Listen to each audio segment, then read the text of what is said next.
Welcome back, everybody. It's the Decline and Fall Show. And one of the things that we have sought to do with this program ever since we started it is to analyze the way in which British imperialism in particular, but also its natural successor, which is US imperialism, has used the religious or ethnic divisions or differences within any particular society to fracture it, to disrupt it, to stop its move towards sovereignty and independence, and to, in particular, as a means for recruiting and organizing anti-communist forces.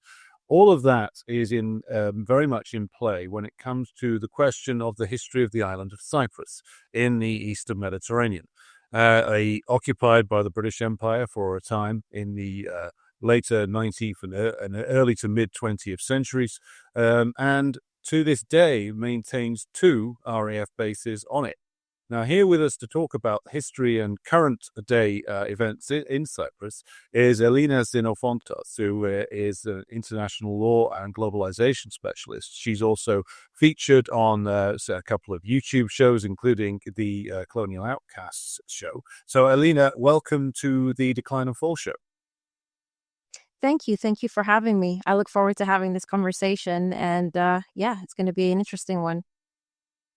Okay, well, if we want to start off then, Elina, if you just want to talk a little bit about, we like to give the audience an idea of like where our guests are coming from, politically speaking.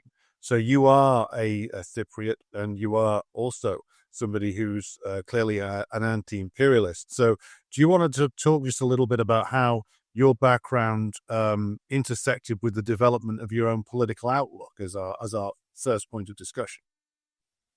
Oh, that's a very interesting question. So, I am a Cypriot. I was somewhat raised between the UK and Cyprus, and I have always had a very strong anti-imperialist stance. I am also a Marxist, and as you said, I'm an international law and globalization specialist, and I sort of went down that path and that route fundamentally because I understood international law as being a framework by which capitalism bases itself upon and legitimizes itself in multiple different ways. It's also become the medium by which we experience a new form of colonialism, especially after the decolonization periods of between the 40s and even all the way up to the 80s. And my personal background as well, my family, I come from a rather I came from a family that was very much involved in the anti-imperialist struggle in Cyprus, particularly, however, within the more Marxist leftist background. So that helped shape my understanding of things, as well as obviously coming from an island that was formerly colonized and currently occupied and by Turkey, and also, the daughter of refugees as a result of these imperialist aspirations within the region that we're going to discuss. So that's kind of how my personal, alongside my political and also occupational practices come together, and to form this kind of very, I guess, an anti-imperialist, analysis of global phenomenon, but particularly through the lens of obviously Marxism as well. Thank you for outlining that for us. It's always interesting to know how people's backgrounds play into their political perspectives. Now, to get to the issue at hand, Elina, the question of the history of Cyprus is one that is, of course, shrouded in mythology, and it's a similar kind of mythology to which exists in every British colony or former colony or neo-colony, which is that the story that we inside the imperial core nations are told is that Britain had to be in this place to secure stability because these terrible natives who for religious or racial, ethnic reasons or cultural reasons just couldn't stop killing each other. And when Britain was there, stability ruled. And then as soon as they left, the whole thing fell back into chaos again. This is the story that they tell us about Ireland, both the 26 county republic and the occupied 6 counties. It is the story they tell us about occupied Palestine, and it is the story that they tell us about Cyprus. So why don't we start off the discussion today by you just outlining like what is the history of British imperialism in Cyprus, and could you talk about like what did they do there to manufacture and or reinforce these divisions that are now very much define the modern status of Cyprus? Yeah. So to begin with, Cyprus was obviously taken. It was actually leased to Britain in 1878 from the Ottoman Empire. And when Cyprus had obviously been taken over by the British, they had taken on these sort of categorizations of the population that the Ottoman Empire had under the millet system. Those categorizations usually were along religious lines. So you had obviously Christian Orthodox, you had Maronites, you had Armenians, you had Muslims.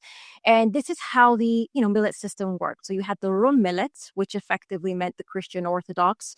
So anybody who adhered to that particular religious belief system would be categorized as a Rum millet or Christian Orthodox. And then you had the Muslim millet. And in Cyprus, something that a lot of people don't know is that we also had a lot of Maronites and Armenians, as well as Latins, what we call Latins today. But what this effectively means, and how the British came in to kind of shape these identities, is that these were all Cypriot people. They were just a multi-religious group of people, not a multi-ethnic group of people. But what happened when the British had basically began to take over Cyprus is that they took the Turkish millet system, again, that was religiously kind of categorized, and turned these communities into different ethnic communities. So where you had somebody who was Orthodox Christian, they were given the epithet of Greek. Anybody who was Muslim was given the epithet of Turkish. Anybody who was a Maronite was given the epithet of Arab, and then everybody who belonged to the Armenian Christian church, they were called Armenian Cypriots. So we started to have these gradual kind of titles that began to segregate the Cypriot population gradually along ethno-religious lines. So we don't have different ethnic groups, and that's very important to kind of highlight. But we don't have different ethnic groups living in Cyprus. We have a homogeneous native indigenous population that simply adopted different religions, which was part and parcel of the country's rich history. That history obviously being the fact that it's part of the Levant, and the fact that a lot of the sort of Abrahamic religions had obviously originated from this particular point, and due to different empires taking over the island over the centuries, people would alternate through religions all the time. For example, I mean, up until some point in the mid 1800s, up to like half the population of Cyprus, if not more, identified as Muslim, which today would be categorized as Turkish Cypriot, because they had changed their religion to essentially adopted Islam, because under the Ottoman Empire, they were given a greater tax exemptions, which is very important for the, very, I guess, the peasant population of Cyprus at the time. And so, they began by, obviously, the British did this kind of ethno-religious categorization very gradually. So, like I said, they adopted this system and started labeling Christians as Greeks, Muslims as Turks. And then they formalized this through the establishment of legislative councils in the early 1920s. And in those legislative councils, what had essentially happened is that it was the first time that, the Cypriot population had established this kind of, I guess, some form of democratic governance within, obviously, the colonial kind of rule of the British. And they had started to categorize the Christians as Greeks and the Muslims as Turks. And they only allowed each community to be able to vote representatives from their own representatives from within their own community. So already we start to see this political segregation and sort of a hostility being created between people who at that point in time had no idea in terms of, they had no sort of Greek or Turkish national aspirations. Again, these are 18th century sort of Western nationalist ideals that were gradually incorporated and bought into an island population where these things were unheard of. People identified solely through family relations, where they worked and what their religious identification is. But for the most part, they lived as neighbors and as friends and as family. There were even many mixed families and many mixed villages. But now this hostility began to be established. And in fact, it was also under the British in the 1920s and the 1930s that the Cypriot curriculum, like that kids would go to school and learn, were basically bought from Greece and Turkey. So the British colonial sort of authority over Cyprus had introduced mainland Greece and mainland Turkey school curriculums to the Cypriot population in order to begin this sort of process of nationalist indoctrination that segregated the population even more so. And this began to really take form, and they began to the British began to really, I guess, inflame these tensions, especially during the 1920s, when we started to see a pan-socialist Cypriot sense of identity, and an almost a communist movement that began to take place within the overall Cypriot population, meaning that the working, like the peasantry and the working class but whether they were in the Muslim community or whether they were the Christian community or the so-called Arab community, they had come together and they started to participate in strikes. They started to participate in, anti-colonial movements and the idea of a unified Cypriot front. And this is obviously inspired by the 1917 Russian Revolution as well at the time. So, communism was a very growing, popular ideology that was, speaking to the working classes throughout the world, in many different parts of the world. And it also was taking place in Cyprus as well. And this obviously started to become a major threat to British imperialism. And in fact, for reference, the first Cypriot Communist Party was actually called, ironically, it was called the KKK, only because in Greek it's called in Greek, Cyprus is Kypros, which is the K. So it was the Cypriot Communist Party. But when it began to start becoming relatively popular, the British started to view this as a direct threat because, again, we were seeing communist ideas threatening their imperialist interest and control within the region. So what the British decided to do was to essentially align with the church. And it's important here to note that in Cyprus, the bourgeoisie has always been strongly linked with the church. In fact, the church has been the authority in the country that even under the Ottoman rule has been the aristocratic class, and a class that has, systematically over the centuries oppressed the native population, the indigenous population of the island. But they have always been part and parcel of, the ruling class. And so at the same time, the Greek Orthodox Church, it took on a very Greek sort of nationalist approach in terms of like how to deal with the sense of Cypriot identity, especially following the 1821 Greek revolution that was taking place, and the idea of a Greek nation, of which a lot of that, without wanting to get into it too much, was also very much aligned, or also there was a lot of religious identification attached to Greek nationalism.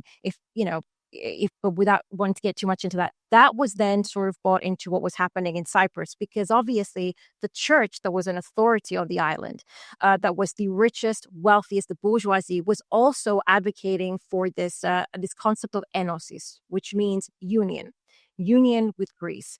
And the idea was that if we are Christian Orthodox, we therefore belong to this pan-Hellenistic sort of group of people, because again, we are linking Orthodox Christianity with this idea of national identity and ethnicity, which was entirely inaccurate. But the church played a big role in defining this sense of identity and defining Greekness, both in the Greek Revolution, but also started to take place in Cyprus. And the British, therefore, aligned with the church because their interests align, which is very common for, a lot of these imperial powers to sort of engage in working with the aristocratic or the ruling classes of different respective countries or regions around the world in order to crush dissent, in order to sustain this hierarchical structure of oppression within respective countries, in order to serve imperialism's interests, and also to make sure that communist ideas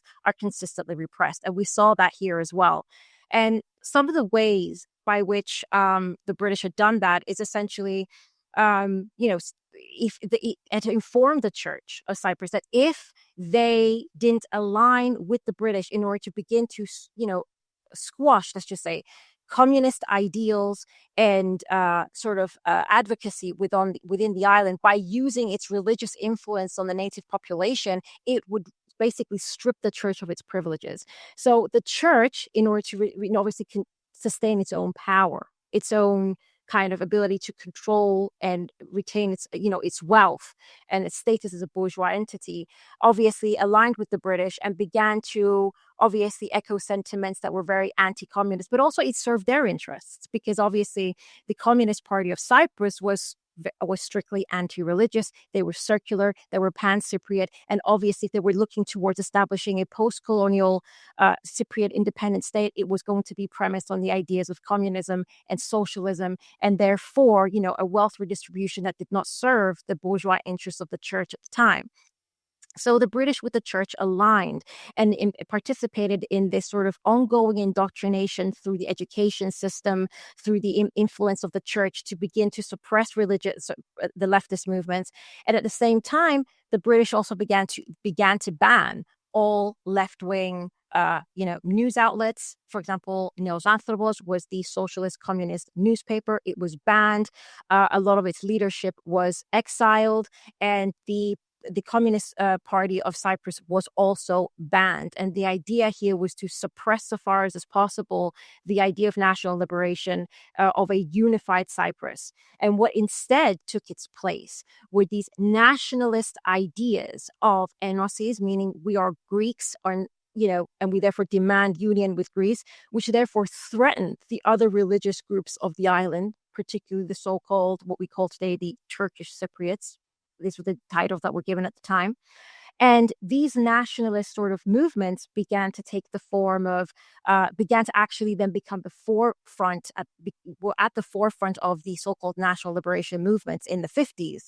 However, these were never national liberation movements, really. I mean, it was about expelling the British, but union with Greece.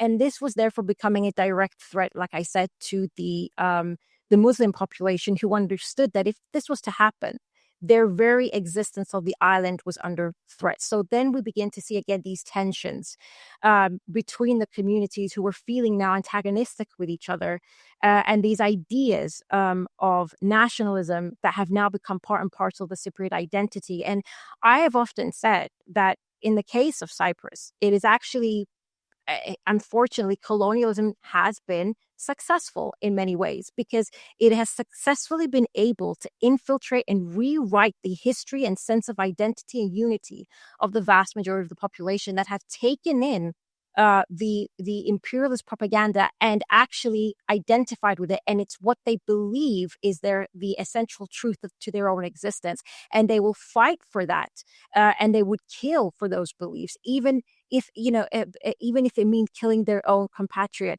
And this is exactly how imperialism also can be very successful and colonialism can be very successful. It's the way in which they infiltrate the psychology, the sense of identity of the native or of the local populations. And that began to happen in Cyprus. And actually at some point in the 1950s as well, it was also rather interesting because in 1954, if we look at what was happening in Egypt, you obviously had the Nasser revolutions, and he had expelled the British and nationalized the Suez Canal. Now, for all of us that understand the significance of the Suez Canal, especially given the most recent events in the last 2 years, it is one of the most crucial geostrategic locations when it comes to international trade. And if you're able to control trade, you're able to control the world economy, and that is obviously one of the stepping stones necessary for imperialism. The hegemonic control of the global economy to serve the bourgeois interests, and so that was essentially what was happening in the region. And when they lost the Suez Canal, the British had actually made the statement in 1954 that Cyprus had now developed a new strategic significance to British imperialism. And that is, they will never leave Cyprus because they needed Cyprus, given its proximity to Egypt, the fact that it's located in West Asia, in the Levant, has access to some of the most important trade routes in the world. They cannot lose access to Cyprus, and they will never leave Cyprus. And that was something that was a famous statement that was made by British generals at the time. And the reason I'm bringing this up now as well is because the events that happened between the 50s and then 1974, the intercommunal conflicts that were instigated by the British that led to the kind of the bloodshed, the formation of EOGA, which was advocating for enosis. That enosis that was eventually later on is what led to the coup. But before I get to the coup, I just want to make a point that even during the 1950s, in order to aggravate the situation even more, the British would begin to hire Turkish Cypriots or Muslim Cypriots into combating what was seen at the time by the Christian population as a national liberation movement, therefore creating even more conflict between the two. And they understood that this was important because by dividing the population to this degree, they understood they would be able to justify the continued influence and presence of British imperialism on the island. And this manifested in 1960 when Cyprus finally was given its independence. In order for Cyprus to be given its independence, it actually had to promise 4% of its territory. It was actually one of the only countries that had to give 4% of its territory to the British.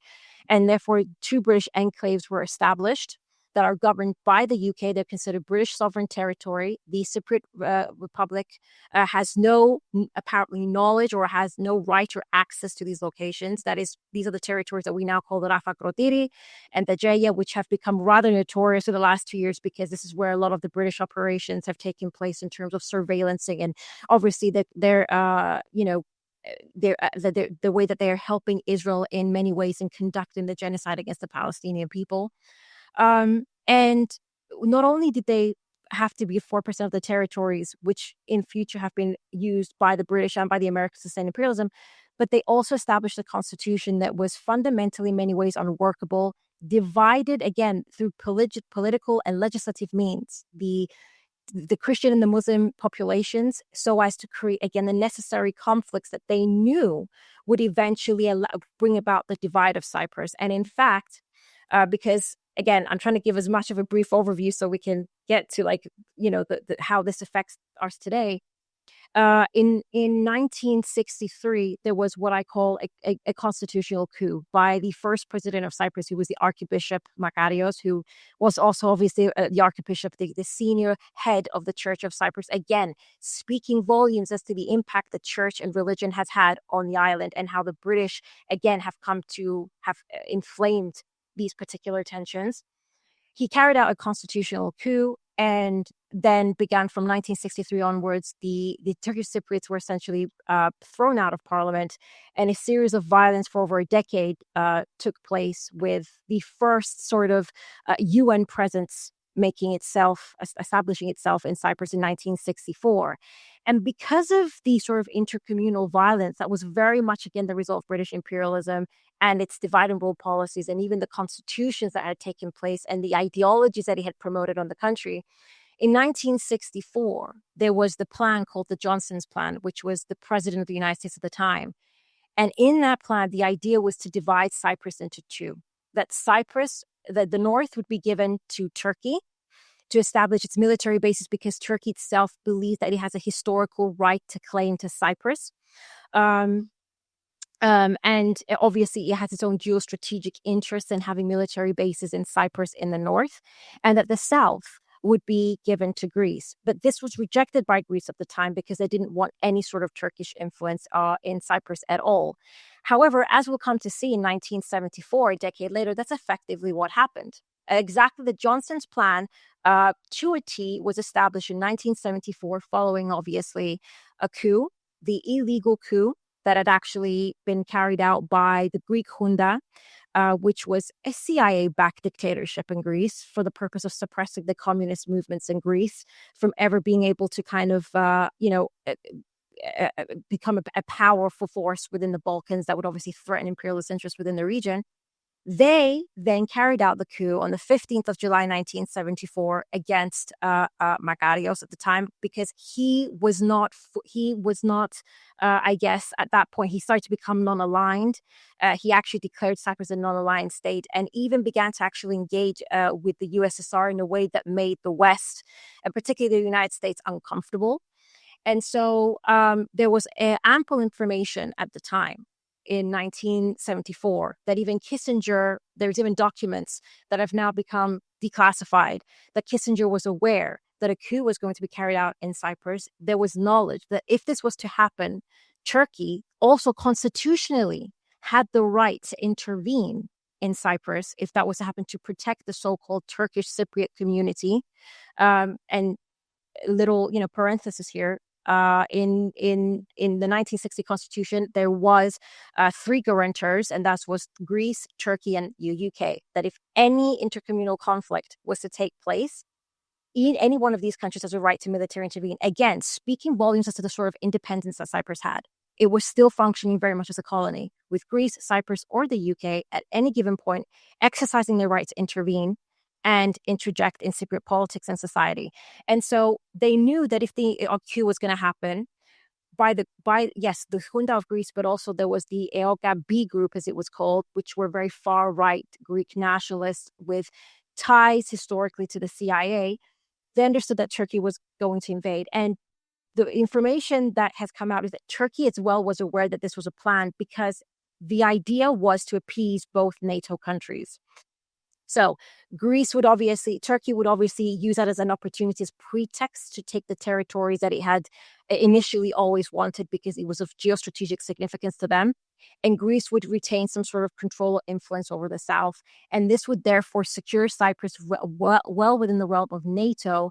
And in fact, this was a fear that the USSR had, because the USSR had begun arming and Cyprus in the 60s and the 70s in order to prevent this sort of coup from taking place that would risk the stability and the unity of the island. The USSR probably was one of the only countries or entities that wanted Cyprus to remain a unified, independent state for its people, Cyprus for its people, because they understood that if this wasn't going to happen, Cyprus would remain a subjugated nation, and that would be no more than a permanent aircraft carrier. And I use this term very specifically because it has been a term that has been used recently by Israel in order to discuss what Cyprus essentially represents. It would become nothing more than a permanent aircraft carrier for NATO, within a very geostrategically important location in the world. And that's essentially what eventually happened. The invasion happened, the subsequent occupation happened, and obviously the Cypriot population went on to become internalized refugees within their own homes, and tensions between the two communities have only escalated since. And only in recent years now are we starting to see a regrowth of Cypriotism and the sense of Cypriot identity, as we're revisiting that history and understanding what has taken place here. So that's sort of like the general history to help people understand what happened there in terms of how the British impacted the current state of affairs in Cyprus, and how that manifests within their general imperialist projects within the region and around the world.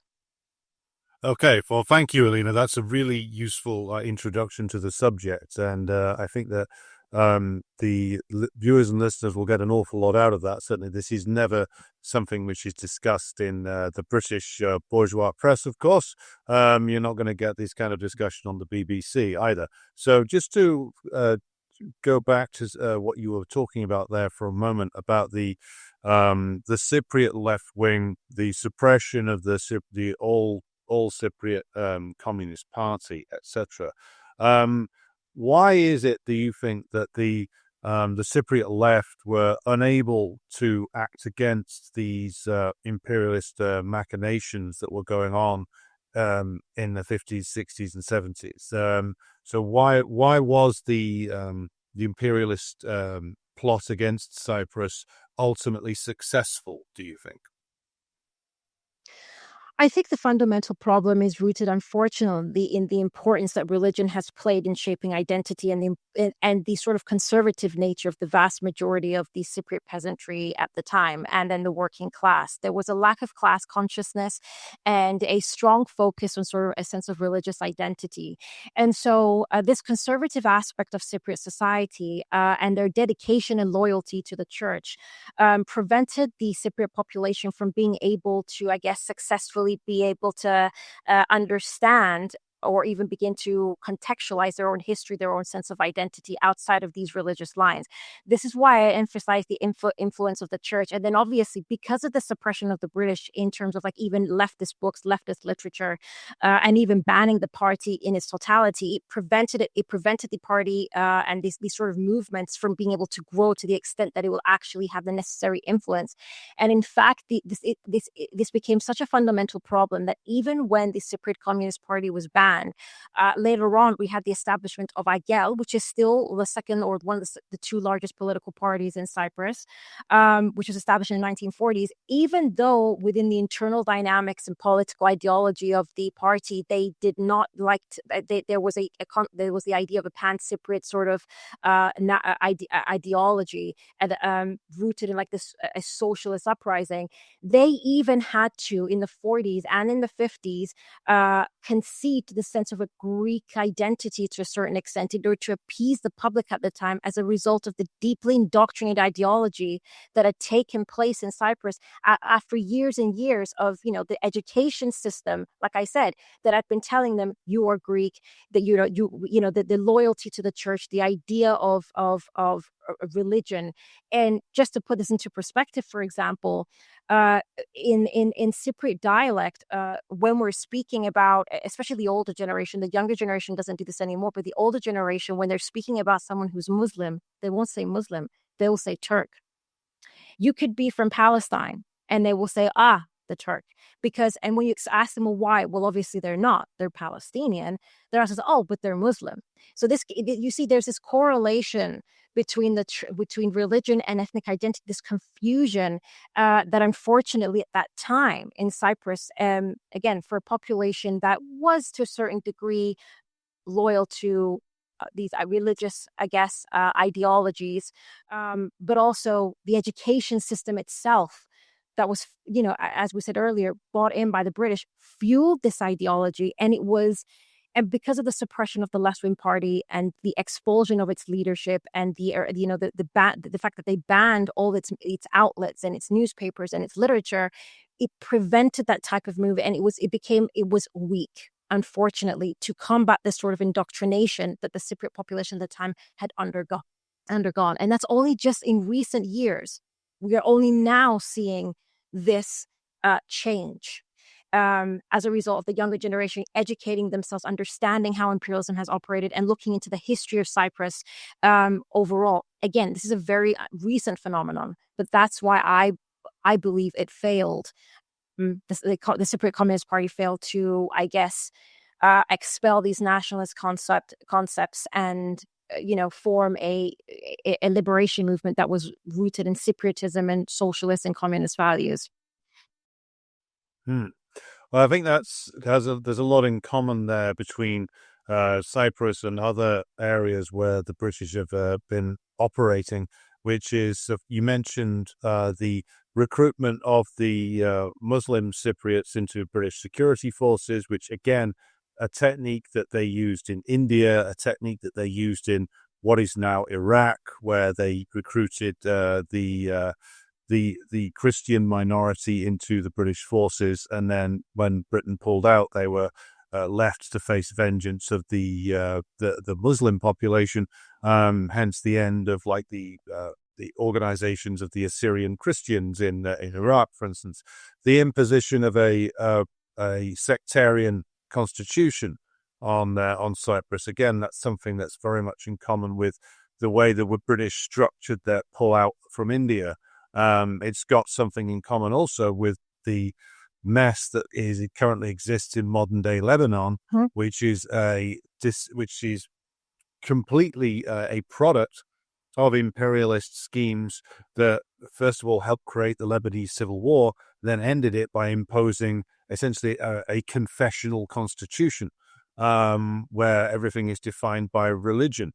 And the problem this creates, even for liberation movements that do exist, because where there is a need for liberation, the masses will find a means to express that need.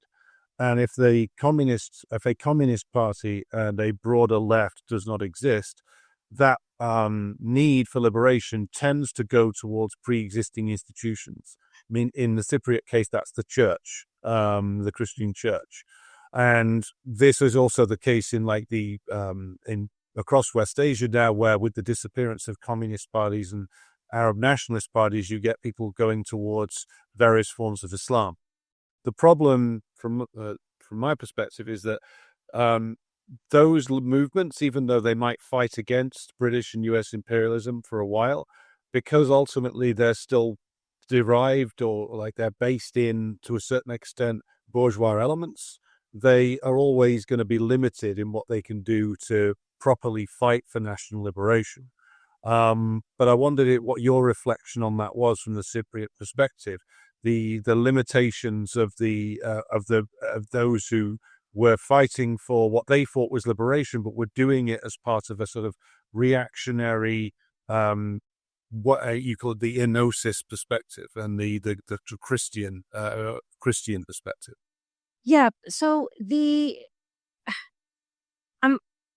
origins of the movement itself, like I said earlier, when you look at EOGA, when you look at how it was established, was very much kind of encouraged by the British. It was a movement that was encouraged by the British because they understood that a divided population would actually impede on a national liberation movement that would threaten the British at the time. So they would rather promote these nationalist ideals, therefore creating a population that would fight among themselves, but never against the British to a degree that would threaten them, as opposed to obviously allowing them to form any sort of, a Cypriot sense of unity and or even class consciousness for that matter. And so in many ways, like I said, a lot of even the leadership, if we go down to like the 50s and even the coup that happened in 1974, they were even there was connections between sort of American and British intelligence.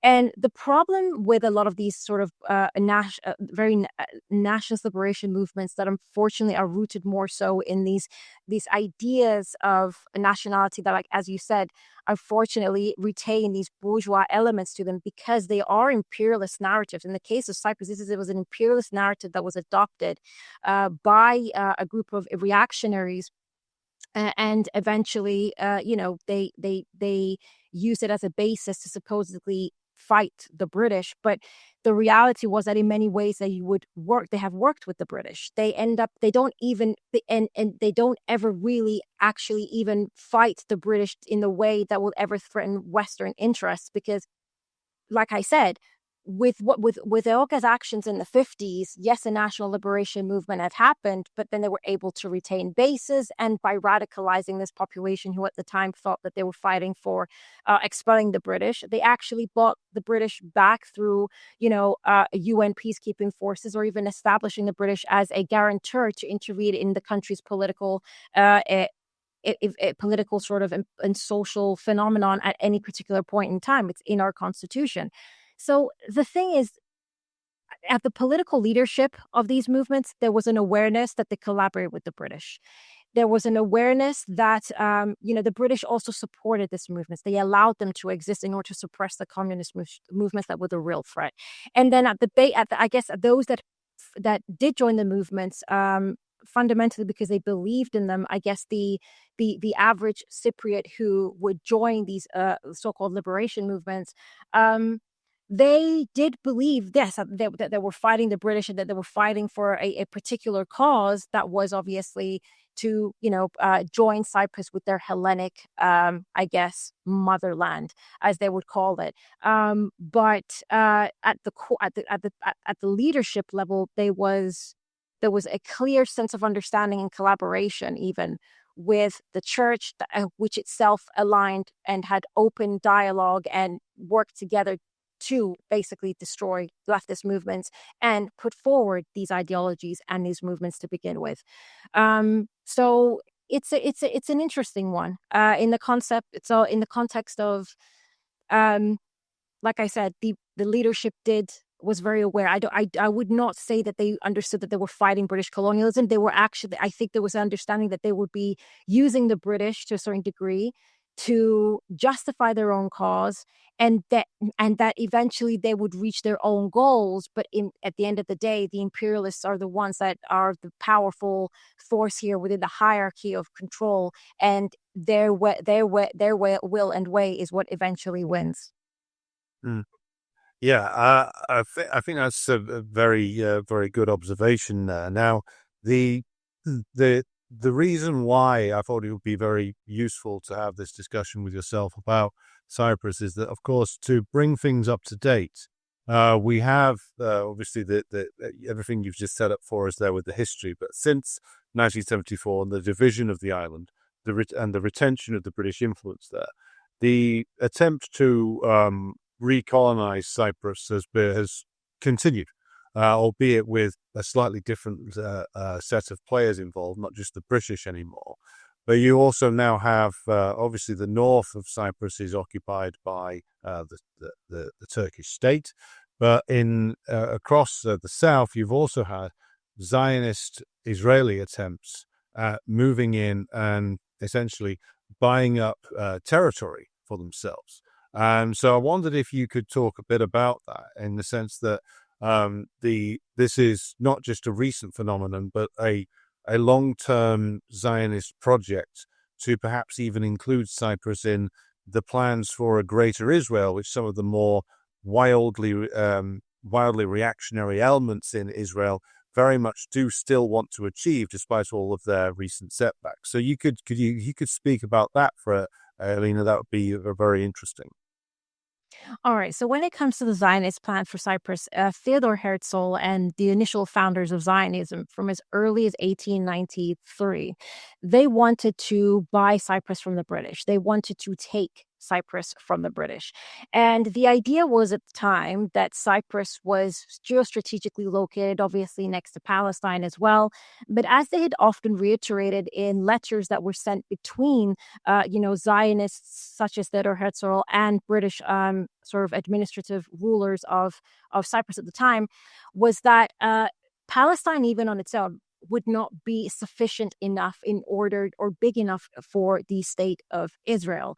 Palestine was always the main goal out of all the options that the Zionists had, because for those of us to understand, for those that may not know, rather, the Zionist project actually had a list of countries from Argentina to Congo, Cyprus being one of them, by which the state of Israel was to be established. However, Palestine, for historical reasons, as well as obviously geostrategic regions, was always the number one choice for the Zionists in order to establish the Zionist state.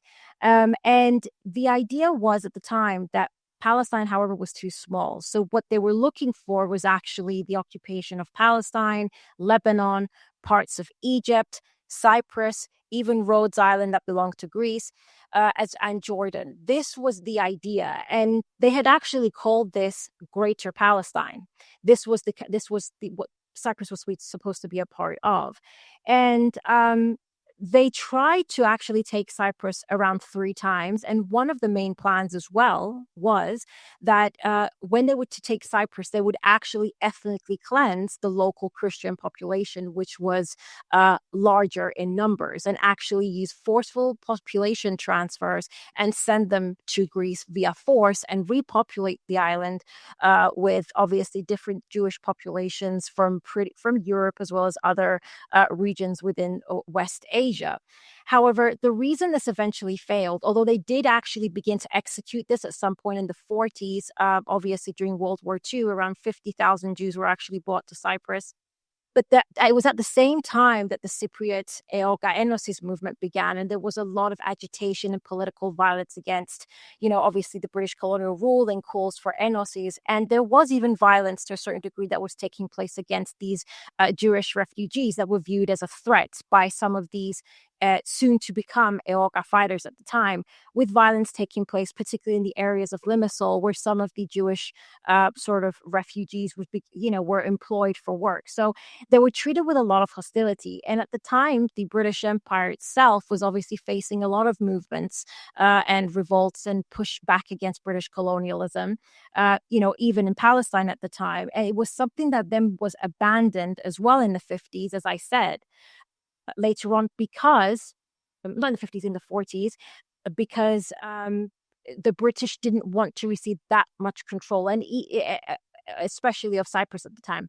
So this plan of Cyprus basically being a part of the Greater Palestine or Greater Israel project was something that the Zionists had advocated for since the beginning. And even if we were to fast forward up until the later 2000s and 2010s, articles and journals and theses published by the University of Tel Aviv, for example, had actually still said that Cyprus should not be abandoned and that it is essentially the springboard to the Aliyah. That is what they understood it as. And what they essentially mean is that Cyprus is fundamental in sustaining control and surveillance within the region that is fundamental to Zionism and imperialist security within the region. And over the years, especially I would say in the last probably around 5 years, we have seen Israel take a very big sort of level of interest again in Cyprus, and they are gradually infiltrating Cyprus, but not just in the south. Interestingly, in the north, in 2021 and 2022, even there were articles that were published by the Turkish Cypriot media outlets in the north that were speaking of Zionist settlements being established. The fact that Israelis were coming to the occupied territories in the north and illegally purchasing land that belongs to refugees that now live in the south and establishing, houses, schools, and areas that are meant for just Israelis and Israelis alone. So they were talking about these exclusive zones and territories, and this became a scandal. This was in 2021 and 2022. And there were calls by members of the political establishment that to try to essentially ban Israelis from doing so. But the problem that they found, which we are now seeing in the South, is that many Israelis obviously have dual citizenship, but they are purchasing like around 20,000 at least acres of land have been bought out by entities related to the Israeli state. And not only are they doing that in the north, but they've even began doing that in the south. And it's gotten to the point that Israeli sort of investments in Cyprus are now outbidding the local population, with regions, even for example, in the Larnaca periphery that were, in the center of the city where it would be vibrant with, Cypriot local shops, because now they're being bought out by Israelis, and they're basically cutting off these territories to the local population on the grounds of security. Cypriot local shop owners are selling off their own stores because they're no longer able to carry out business as normal. So what's being established, and I think the leader of Agel, which is the left-wing party of Cyprus, just a couple of months ago, in his speech at the Agel presidency, had actually said and went on record stating that what we're seeing in Cyprus is an eventual Zionist takeover, and it's taking place in the north and as well as in the south. And it's being done through the, mass buying of properties and establishing of exclusive Zionist zones, schools, and regions, essentially, therefore cutting off the local population. And not just that, but recent as well, we're actually, because Cyprus has for example, a water supply problem, which is common in the region, they're actually doing what they're doing to Jordan and what they're doing to Syria, where Cyprus is now going to essentially rely on Israel for its own water supply, giving it a significant economic control over the territory. Because as we recall, in the case of Israel, controlling water sources has always been a Zionist policy. And in fact, Ben Gurion had even stated that they wanted all of Lebanon because they want to control the Ladani River, which is crucial because it allows them to be able to exploit the economies and the political leadership of their peripheral state, of their neighboring states, because water, as I've said multiple times on other episodes, water is as important as oil, especially when it comes to agricultural production and the overall economy. When you control a country's water supply and access to water supply, you're able to economically squeeze them and control them. And that is something that has been a long-standing policy of Israel. And now we're seeing them, we're seeing that actually take place in Syria with the most recent sort of occupations and expansion of Syria. We're seeing they've been systematically exploiting the Jordanian river and the Black Sea, as well as obviously now they have often said they want to have control over the Lidani River, and we're also seeing the same thing take place in Cyprus, but through political takeover. Um, as a result, unfortunately, of the political, I guess, the compromised political establishment in Cyprus. So, Cyprus, as it currently stands, this is what's happening here. We have the British bases where the Republic of Cyprus has absolutely no idea, for the most part, what's happening there. Legally, they don't have the British do not have the obligation, supposedly, to let the British, the Cypriot state, know how those territories are being used, unless it's in any way threatens the security of Cyprus. Then, according to the recent reports by certain media outlets such as Declassified UK, we're finding out that there's been an ample amount of American military and mercenaries that have been using those bases in order to conduct operations, not just in Gaza, but also Syria, Iraq, and Yemen. In fact, the war in Iraq, a lot of the military operations were taking off from Cyprus and striking inside Iraq. The alliance, whether it was the British, the Americans, and the French, were using the Cypriot bases to execute these operations, as well as the most recent attacks against Yemen that were taking off from Cyprus, as well as obviously some of their other peripheral bases. So that's happening. Then we have in the north, we have Turkey, and it has over 40,000 military soldiers and a presence in the north. And Turkey itself is a NATO country that obviously uses the north not only to secure its own interests, but also still is functioning as a NATO country. And then in the south, we have a compromised political leadership with very little control over its territory overall. And it's been gradually taken over as well, not just by the EU, the British and the Americans, but also now by the Israelis through these mass sort of territorial kind of and sort of property expansions and gains, but also control over significant aspects of their economy, and including recently they even have sold Cyprus, and they're giving Cyprus and preparing Cyprus with the Iron Dome.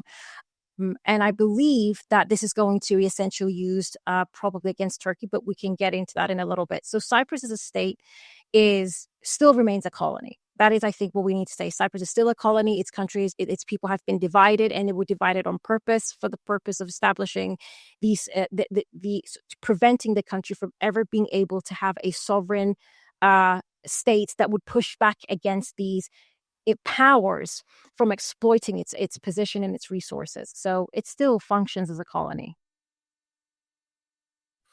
That's a very, very interesting point. And I want to just go a little bit further with what you said about northern Cyprus and the Israeli purchases of land and property there, because this must be done with the full knowledge and acquiescence of the government of President Erdogan of Turkey. Because, as you say, the Turks have 40,000 soldiers in northern Cyprus, very heavy military presence, and they control everything that goes on there. So presumably they must be okaying these purchases by Israel. So is that correct? Is this something which the Turkish authorities are going along with at the moment?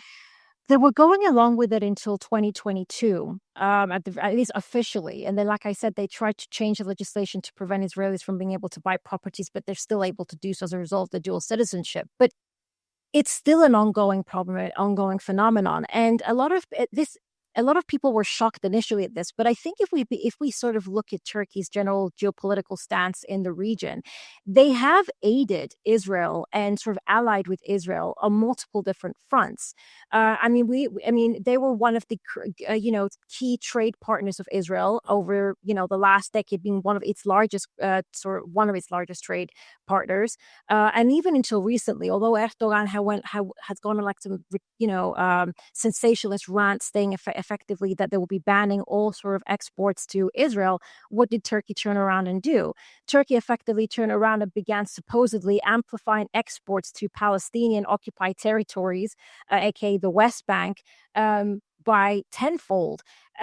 Essentially, but who controls the Western? So who controls the West Bank? Who controls these Palestinian territories? It's Israel, but they're using the Palestinians as a front to continue their obviously ongoing trade and funding of Israel as a state, whilst Erdogan is able to put on I guess, the political front to the masses and to the public that, he's a staunch supporter of the Palestinians, and using the veil of Islam and the Islamic aesthetic that Erdogan tends to use. Again, sort of seeing, unfortunately, how religion plays a role in manipulating people's understanding of political dynamics.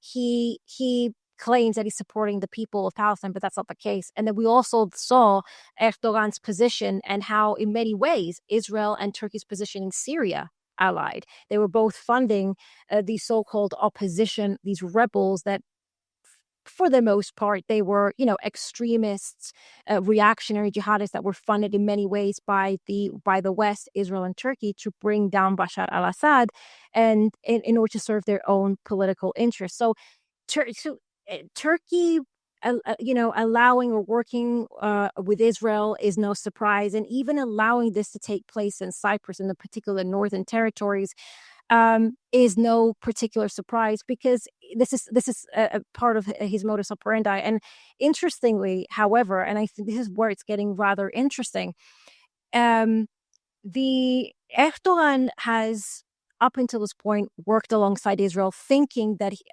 his own particular interest in the region, aka making Turkey this energy hub, by appropriating the resources and taking control over key trade routes, whether it's in Syria, whether it's in Lebanon, whether it's in Cyprus, would sort of outmaneuver Israel. But we're now reaching a breaking point where these comprador states of the West are now beginning to clash between them, and we're seeing that take place in Cyprus. So, for example, in the north of Cyprus, yes, these territories were being sold because they belong to so-called Greek Cypriots in the south, and they're making money by selling this territory. And it will also create a very complex situation going forward if we actually do establish a one-state solution, because obviously there's the refugees' right of return. But this is also part and parcel of Turkey's way of eliminating Greek Cypriots and their rights of return in the north.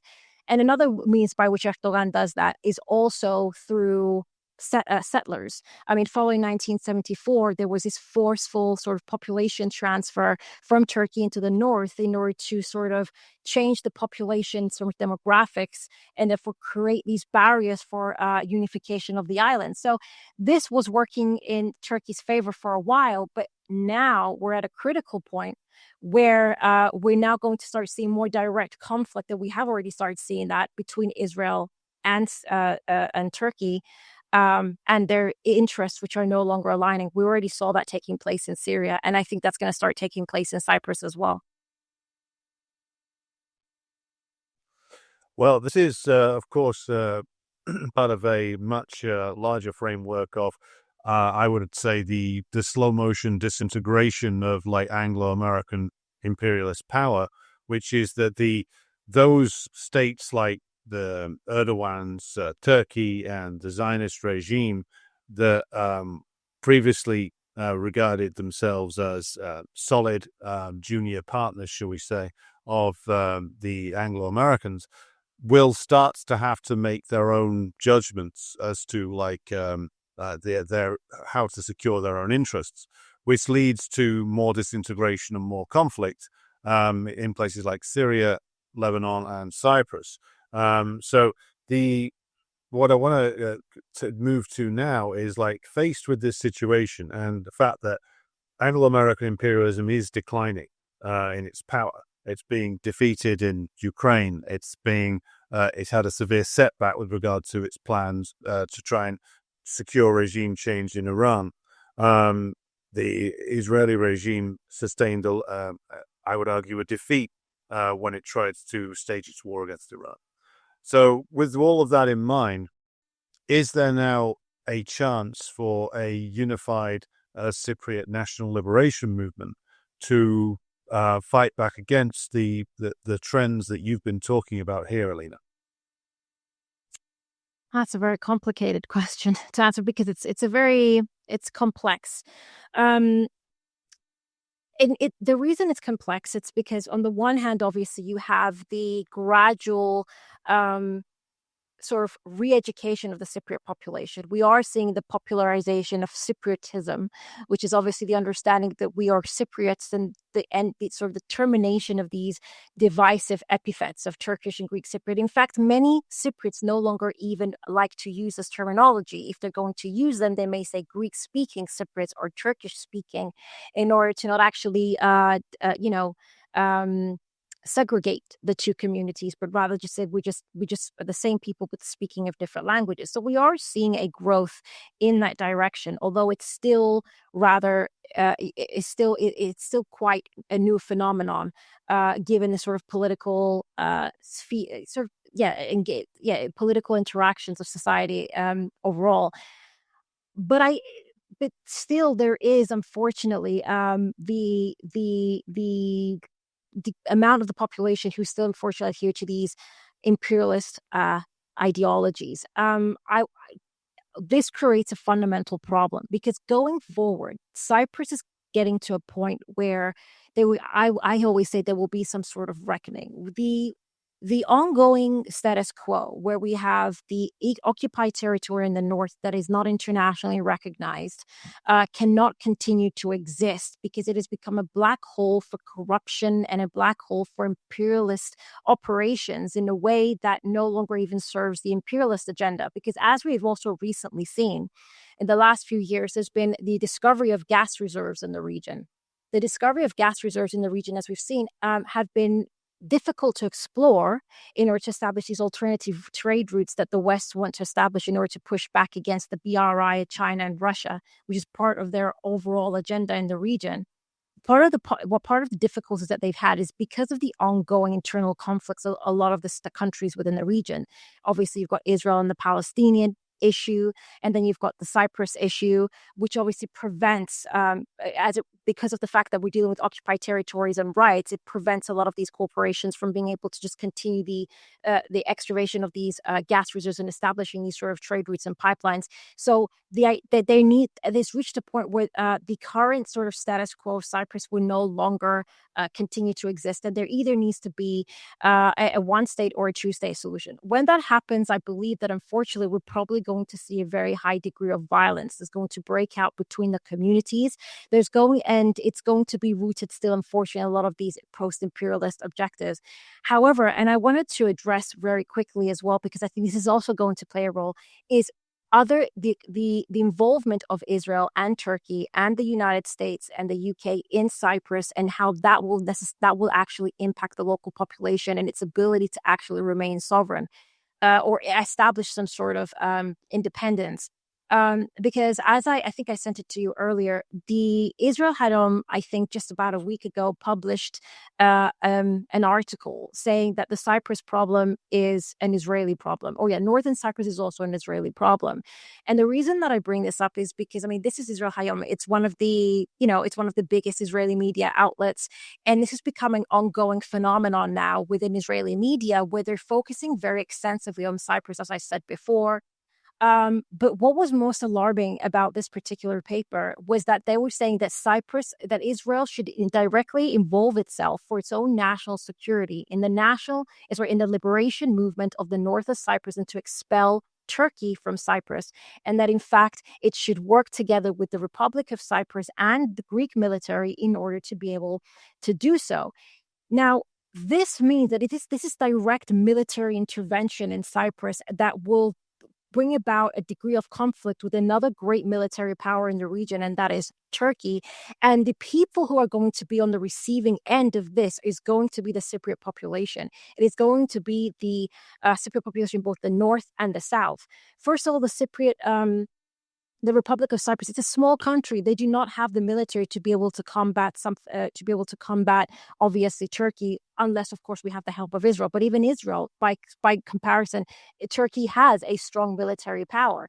This could actually risk the entire island But if it doesn't, and let's say, for example, there is some sort of, they're able to push back Turkey in the north, this is going to create another degree of problems with obviously the Turkish speaking Cypriots in the north, and obviously how they're going to integrate into the south, and the means by which we're going to actually engage in a movement like this.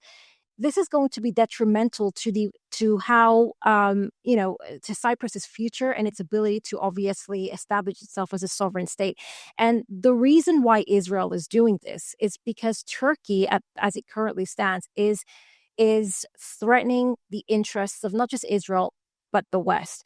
Because following the fall of Assad in Syria, the fact that Turkey has occupied vast territories in the northern part of Syria, including key air bases as well as resource-rich locations, Turkey is now also claiming to have rights to the north of Lebanon. And in fact, I don't know if to what extent you're aware of this, but there were also conversations that took place, I think a few weeks ago, between obviously Jalani or al-Shara of Syria and obviously Israel. And part and parcel of those negotiations, according to Israeli media, was essentially the Syrian control of the northern part of Lebanon again, which was bizarre when you consider the fact that Lebanon is a sovereign state. Why are Syria and Israel discussing the occupation of Lebanon, the subsequent annexation of the north into Syria? But this actually begins to make sense when you start looking at what Turkey's sort of grand goal is here. And that is, Turkey has systematically been infiltrating the north of Lebanon, which is where the vast majority of the Sunni population is found, investing heavily in education and humanitarian aid for the purpose of using the religious identity of the Lebanese population in order to kind of to Turkify or bring about some sort of degree of Turkish allegiance in the north of Lebanon.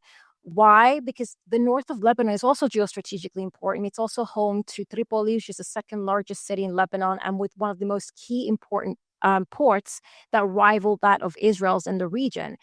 And this kind of aligns with Turkey's aspirations of becoming an energy hub. If you look at also the deals that Turkey made with Libya.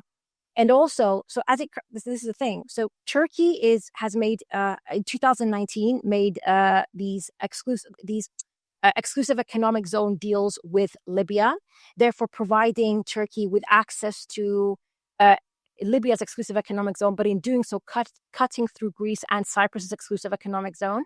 Simultaneously, Turkey has been claiming rights to Cyprus's gas reserves and exclusive economic zone for the north of Cyprus, which ironically, on the one hand, it states that the north of Cyprus is still an independent republic, the Republic of the North of Cyprus, but yet is claiming the rights of the resources in that region, while simultaneously it now wants to take, through Syria, control and influence over the north of Lebanon, as well as Syria. And then simultaneously, we've also seen the new trade corridor that's been established between Azerbaijan on the sort of on the sort of border of Iran. This entire project gives Turkey a very strong kind of position in terms of international trade and energy resources, in a way that threatens Western imperialism in the region. Because, as I always say, the international bourgeoisie will always align in order to under the sort of with the support of the imperialist ruling class, and the imperialist ruling class will sustain these bourgeois sort of leaderships in countries around the world so as to suppress their own states. But eventually, the interests of these comprador states will begin to conflict with that of the imperialists in the West, and they will absolutely not allow Turkey to have this sort of influence in terms of energy, power, and trade in the region that will in any way compromise Western interests. So this is why now Israel is involving itself in Cyprus, risking another possible conflict that will be incredibly bloody in Cyprus as a result of its history, its ideological and identitarian issues, unfortunately the continuation of the imperialist propaganda that has become part and parcel of the sense of Cypriot identity, because there's been an eradication of Cypriot culture and identity, and we're only just recently trying to return to that point of understanding our history in a way that will actually bring about a national liberation movement that will help the Cyprus actually become a sovereign. But I will say this, although it's I find this particular article problematic, and to what degree it shall be successful, and in terms of liberating Cyprus, but more so the impact it will have on the Cypriot population. I have to add that there is a significant leftist party in Cyprus, although it has over the years taken on a bit more of a democratic socialist stance that has been problematic. It is trying to return to it, I guess, a bit more of a, at least to a certain degree, a bit more of a traditional left wing background. The important aspect is, however, that it is the second largest party on the island, with at least half the population that support the party, who believe in a unified pan-Cypriot identity. And that alone, I think, gives Cyprus an advantage in being able to combat the imperialist interest in the region, maybe even more so than some of the other periphery states who are also undergoing similar sort of imperialist involvements within their countries, because they don't necessarily have a left party to become a guiding force. In Cyprus, although as I said, they have taken on I think, democratic socialist sort of positions, and they have deviated to a certain degree from their more authentic leftist background. They've had to make these compromises. They have, over the last couple of years, tried to return back to these more traditional left-leaning roots.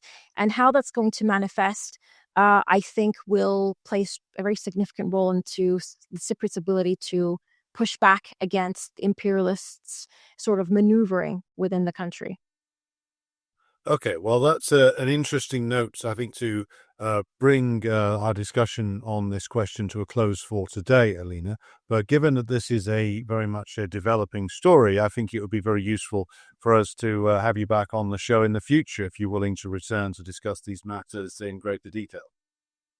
Oh, absolutely. I would love to. I mean, it's a very big topic. I apologize if I went on a monologue at some point. I was just trying to create as much pretext. It's it's a very necessarily large amount of background and history for viewers who are unfamiliar with this to reach a level of understanding which they can comprehend the true nature of the history over the last 60 to 70 years or so, and why flag independence, as they call it, is often not the same as actual independence and sovereignty, as is shown by struggles across what you would call the neo-colonial world, the continued struggle for independence of the Sahel region, for instance, and the countries there, the fate of the post-Soviet countries, which apparently attained independence after the counter-revolution that destroyed the USSR, only to discover that their entire economic and cultural apparatus was dominated by US, British, or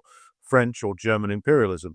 So these are all necessary things for us to actually understand. And as we try to build an understanding of imperialism that is actually accurate, rather than just relying on cliches of leftist movements of the past. But I'll just conclude, Elina, by asking you if you can talk about other projects you're involved with, or if people want to see more of your work, where can they go?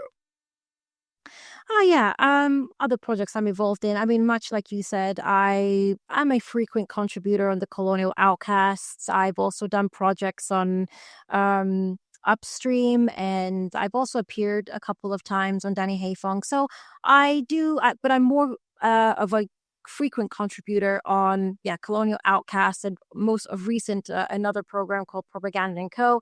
But for my own independent work, if somebody wants to see more consistent work of mine, I do publish articles, analyses on my Substack, and on my Patreon, where I also make sort of informative, educational, historical videos. As well as, if you want something a little bit more quick and short form content, I also do, I have my Instagram page where I tend to write a lot and, present sort of these short form content, again, historical videos. So yeah, I have my Patreon, I have my Substack, my Instagram, and then I also obviously do the episodes on the podcast that we aforementioned. And like you said, I'm an international and globalization specialist. I pretty much majored in understanding international law, but then using macroeconomic analysis to see how these legal structures actually operate. And having worked in research and think tanks over the years, now I'm working as an independent to be able to offer to people the inside information to be able to assess these complex structures that are purposely complex in order to distance and alienate the average working class person from understanding them, in order to be able to see the I guess the apparatus of how these institutions work and how they serve capital. So that's a lot of what my work is orientated on, and these are the platforms you can find me on. All right. Well, thank you, Elina. We'll certainly link to those sites that you mentioned in the show notes so people can see those. But until next time, Elina Xenophontos, International Law and Globalization Specialist, thank you for your time today. Thank you. Thank you very much for having me. It was a fantastic conversation.